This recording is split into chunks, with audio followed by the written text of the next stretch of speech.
شیعه در طول این 1000 و اندی سال فرصت نداشت که عدالت امیرالمومنین رو در جامعه پیاده کنه، چون حکومت نداشت. امروز دیگه این بهانه وجود ندارد، عذری وجود نداره.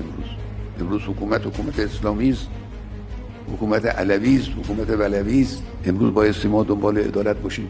عدالت واجبترین و اولاترین خصوصیت برای اداره جامعه است که بایستی دنبال اون باشیم. گاهی میترسیم، گاهی تردید میکنیم در مبانی خودمون، گاهی ملاحظه رفاقت ها رو میکنیم، گاهی ملاحظه دشمن رو میکنیم. اینا باید بره کنار.